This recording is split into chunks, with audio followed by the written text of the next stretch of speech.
और जगह बता दो, उसके बाद 5 मिनट में तुम ये वादा करना कि अगर मैं सच कह रहा हूं तो मेरा चप्पल होगी, तुम्हारा सर होगा। कब तक तुम धोखा देते रहोगे सेकुलरिज्म के नाम पर?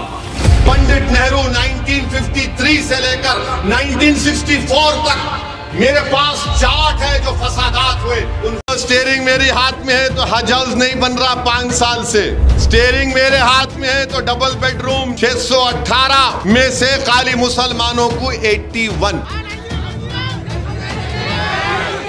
भी। अरे तारीख को पढ़ना है ना तो खुल के पढ़ो। मैं तुम्हारे सामने खड़े होकर, नागपुर की आवाम के सामने खड़े होकर तारीख को बयान कर रहा हूं। जब मौलाना अबुल कलाम आजाद रहमतुल्लाह अलैह दस्तूर साज असेंबली में संविधान आईन बन रहा था, उस वक्त वो और मौलाना हिफ्जुर रहमान रहमतुल्लाह अलैह जब कभी भी उठकर बोलते कि मुसलमानों को रिजर्वेशन मिलना चाहिए, मुसलमानों को रिजर्वेशन मिलना चाहिए, तो सरदार पटेल क्या करते थे मालूम आपको? सरदार पटेल ये करते थे कि 2 मुसलमानों को मौलाना आजाद और मौलाना हिफ्जुर रहमान रहमतुल्लाह अलैह के सामने खड़ा कर देते थे। वो कौन थे? एक का नाम पटेल था, एक का नाम बेगम साहिबा था। और ये लोग खड़े होकर क्या बोलते थे? मौलाना आजाद और हिफ्जुर रहमान मुसलमानों को अक्सरियती तबके से मिलने नहीं देना चाहते हैं। तो आज भी वही बात कही जा रही है असदुद्दीन ओवैसी से कि ओवैसी मुसलमानों को मेन स्ट्रीम में आने से रोकता है। जो बात 1948-49 में मौलाना आजाद और हिफ्जुर रहमान से कही जाती थी, वही डायलॉग, वही स्क्रिप्ट चल रहा है। तो मौलाना अबुल कलाम आजाद ने कहा कि ये कॉन्स्टिट्यूएंट असेंबली मेरे लिए एक नई कैद बन चुकी है। मौलाना आजाद ने लिखा ये। और अगर कोई ये कहेगा, ये सेकुलरिज्म के पुजारी, ये सेकुलरिज्म के चमचे अगर कहेंगे ओवैसी कहां पर कहा, तो प्यारे वक्त और जगह बता दो, उसके बाद 5 मिनट में तुम ये वादा करना कि अगर मैं सच कह रहा हूं तो मेरा चप्पल होगी, तुम्हारा सर होगा। कब तक तुम धोखा देते रहोगे सेकुलरिज्म के नाम पर? जो बोलते आजादी के वक्त ऐसा हुआ था, आजादी के वक्त ये भी हुआ था कि पंडित नेहरू 1953 से लेकर 1964 तक मेरे पास चार्ट है जो फसादात हुए। उन फसादात में 85% मरने वाले मुसलमान थे, 60% जख्मी होने वाले मुसलमान थे। और तुम बात करते हो सेकुलरिज्म की। नेहरू जब वजीर आजम थे, वही स्क्रिप्ट है, वही कहानी है, वही प्यादे हैं, वही गुलाम है। और गाली उस वक्त मौलाना हिफ्जुर रहमान को, मौलाना आजाद को दी जाती थी। रिजर्वेशन की जब बात होती थी तो आज असदुद्दीन ओवैसी को और इम्तियाज जलील को गाली दी जा रही है। मगर मेरे अजीज दोस्तों और बुजुर्गों, आपको समझना इन बात को। मैं संविधान में, आईन में जो सेकुलरिज्म लिखा गया उसके खिलाफ कभी था ना रहूंगा। मैं हमेशा सियासी सेकुलरिज्म के खिलाफ हूं। इसको इस्तेमाल किया गया है मुसलमानों को कमजोर बनाने के लिए, इसको इस्तेमाल किया गया है मुसलमानों को बेघर बनाने के लिए, इसको इस्तेमाल किया गया है मुसलमानों को फसादात के बाद जेलों में डालने के लिए, इसको इस्तेमाल किया गया है कि मुसलमानों को टेररिज्म के कानून में डालकर उन नौजवानों की जवानी को बर्बाद करने के लिए, इसको इस्तेमाल किया गया है कि हमको ताकतवर नहीं कमजोर बनाने के लिए, इसको इस्तेमाल किया जा रहा है ताकि हमारी सियासी क़यादत ना उभरे। इन सबको एक बात की तकलीफ है कि सबकी लीडरशिप हो सकती है, मराठों की हो सकती है, कोई बात नहीं। मराठों की लीडरशिप हो सकती है, कोई बात नहीं। बैकवर्ड क्लास की हो सकती है, कोई बात नहीं। मगर किसी की नहीं हो सकती तो दलित और मुसलमान और आदिवासी की पॉलिटिकल लीडरशिप नहीं हो सकती। सबका लीडर हो सकता है मगर मुसलमानों का कोई लीडर नहीं हो सकता। और मैं कह रहा हूं कि मैं लीडर नहीं बनना चाहता हूं। अल्लाह गवाह है, मैं इस पाक औलिया अल्लाह के आस्ताने के सामने खड़े होकर कह रहा हूं, अल्लाह मेरे दिल का हाल जानता है। मैं मुसलमानों का लीडर नहीं बनना चाहता हूं। मेरी जिंदगी अल्लाह जब तक मुझे जिंदा रखेगा, मेरी कैन ख्वाहिश है कि तुम लीडर बनो, तुम कायद बनो, तुम सिपह सालार बनो। आपको लीडर बनना है। जब तक हम बैठकर अपने मुकद्दर के फैसले हम नहीं करेंगे, हमारे मसाइल हल होने वाले नहीं हैं। हम बैठकर कैसे अपने मुकद्दर के फैसले तय करेंगे? जब आपका नेता होगा, नागपुर की बल्दिया में आपका नेता होगा, महाराष्ट्र की विधानसभा में 2 से ज्यादा आपके एमएलएज होंगे, महाराष्ट्र में 1 इम्तियाज से ज्यादा और एमपी आपके जीत कराएंगे। जब आपकी लीडरशिप होगी, यही तो लड़ाई मजलिस की है। मैं तुमसे ये नहीं कह रहा हूं कि तुम मुझे नागपुर के आसमानों पर जो 1-2 तारे नजर आ रहे हो तोड़ के लाके दो। मैं तुमसे सिर्फ इस बात की भीख मांग रहा हूं कि अगर मेरी बात में सच्चाई है तो मेरा साथ दो, मेरा साथ दो। मेरे लिए नहीं, अपने आने वाली नस्लों के लिए, अपने आने वाले मुस्तकबिल के लिए, ताकि तुम बैठकर अपने मुकद्दर के फैसले तय कर सको।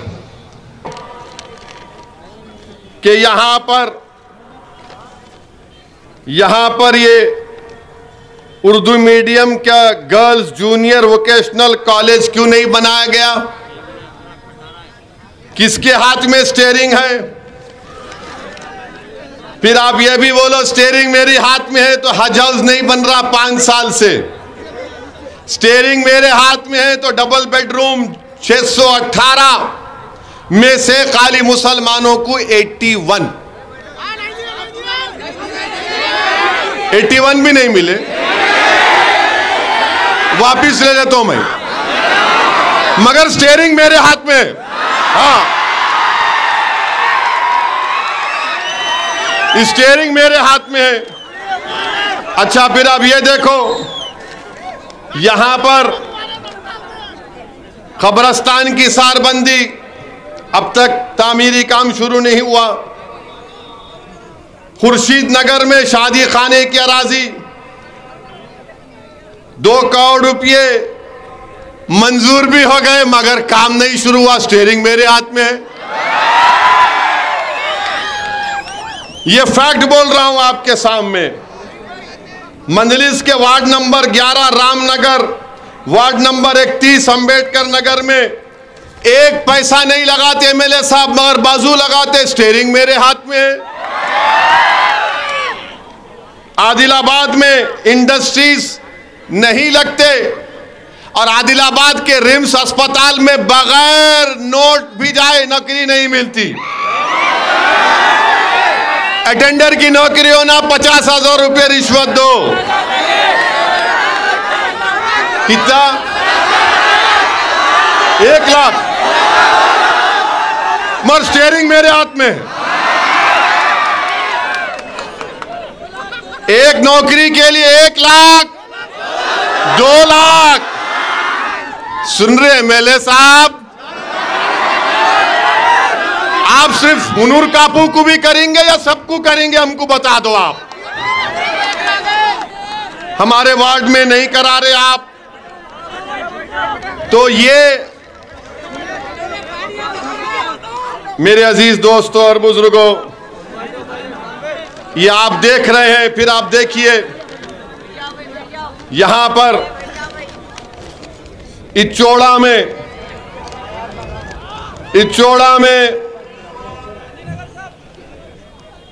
क्या बोले? हाँ, बोल दो, सब बोल दो, फिक्र मत करो।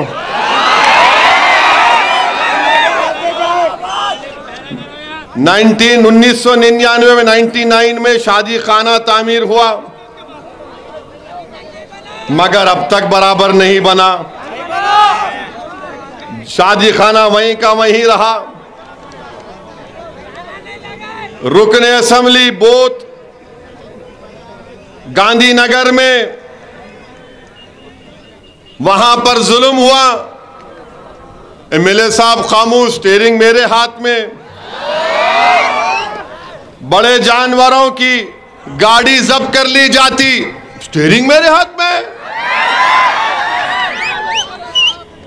इचोड़ा उर्दू मीडियम जूनियर कॉलेज की सख्त जरूरत है। कॉलेज नहीं होने की वजह से मुस्लिम बच्चियां तालीम तरक कर रही हैं। अब याद रखो, जो लोग ये आदिलाबाद में बोलते ने ऊपर ओवैसी है हमारे साथ है, और बीजेपी बोल रहे स्टीयरिंग मेरे हाथ में, कहीं खुदा ना खास्ता मैं स्टीयरिंग से एक्सीडेंट नहीं कर दूं। अगर मैं तेज चलाना शुरू कर दिया अपनी गाड़ी को, तो फिर क्या होगा बताओ। तो हम हुकूमत से, तेलंगाना की हुकूमत से इस बात का मुतालबा करते हैं कि आदिलाबाद टाउन में शादी खाने की अराजी जो दी गई उस पर तामीर शुरू होना, और ये शादी मुबारक के चेक्स एक एक साल नहीं आते। अब आप बताओ, आने डेढ़ साल हो रहा, अब इलेक्शन आएगा अक्टूबर में या दिसंबर में, उस वक्त आके नहीं बोलना ओवैसी गारू चप्पुंडो ओवैसी गारू नहीं होगा। फिर आपके पास टाइम है, अभी काम करो आप। ये जो मैं 6-7 काम बताया हूं, हमेशा हमारे बच्चों को मिलते, हमारे सदर को, अरे नजीर तेरे साथ है ना, ऐसा बोलने से नजीर का पेट भरता क्या? आदिलाबाद के गरीब मुसलमानों का फायदा होता क्या? अरे तुम्हारी लफ्बाजी की जरूरत नहीं है, काम की जरूरत है। और हम हुकूमत के सामने, बल्कि मैं आदिलाबाद के कलेक्टर से कह रहा हूं, आपका काम है कि इंसाफ करो। आपका काम है कि आप आदिलाबाद के मुसलमानों से इंसाफ करो। उनका जायज हक उनको मिलना चाहिए। ये मिट्टी कट्टी बातों से अब मामला हल होने वाला नहीं है। आदिलाबाद में नजीर साहब बता रहे कि 60,000 के करीब मुस्लिम वोट है आदिलाबाद। आप बोले नजीर कितने हैं? 62,000 है बोल रहे कि जो भी होंगे, मगर अब आपको फैसला करना है। अगर इलेक्शन से पहले ये पूरे मसाइल हल होंगे तो फिर कुछ होगा। अगर आप ऐसे ही टाल मटोल करते रहेंगे, आपके चमचों को, हवारियों को बिठा के फूल कार पिना के फोटो डालेंगे, कुछ फायदा नहीं होगा। अगर आप कोई टोपी वाले, दाढ़ी वाले को साथ लेके ये समझेंगे कि कुछ हो जाएगा, तो आदिलाबाद का बच्चा, आदिलाबाद का बूढ़ा, आदिलाबाद की माएं बोलेंगी, एक ही टोपी वाला, एक ही दाढ़ी वाला जब तक आके नहीं बोलेगा हम वोट नहीं डालेंगे किसी को। जब तक लंबी शेरवानी आके नहीं बोलेगा कुछ नहीं होगा। ये आदिलाबाद के गरीब मुसलमानों का मुतालबा है हुकूमत से कि आपको ये काम करना पड़ेगा। ये अब आप आकर वो बुढ़ो डरा मत डराओ, हमको किसी के बाप से डरने वाले नहीं हम। हम भी चाहते बीजेपी आगे ना बढ़े तेलंगाना में। 2014 में, 2018 में तेलंगाना में बीजेपी को हराने में मजलिस का भी रोल रहा है उसमें, मजलिस का भी रोल रहा है उसमें। और हम हरगिज नहीं चाहते कि बीजेपी आगे बढ़े, मगर इसका यह मतलब नहीं है कि आदिलाबाद में कोई डेवलपमेंट ना हो, हमारे वार्ड में कोई डेवलपमेंट ना हो उसमें। मेरे अजीज दोस्तों और बुजुर्गों, इसीलिए हम आपसे अपील, हाँ आईटी हब भी बनाया गया। आईटी हब में, अब सुनिए, अब आप आईटी हब में यहां पर भी नौकरियां मिलनी चाहिए। हमारे बच्चे भी क्वालिफाइड हैं। अरे सबको दो आप मौका। जब सब गरीबों को मौका मिलेगा तो आदिलाबाद ऊंचाई पर जाएगा इंशाअल्लाह ताला। मेरे अजीज दोस्तों और बुजुर्गों, यहां पर 2017 के टीआरटी टीचर का भी मैजर है। कि इनके 340 पोस्ट को नहीं 550 पोस्ट को डी रिजर्व करना है। ये मसला असेंबली में कई मरतबा मजलिस के अरकान असेंबली ने उठाया।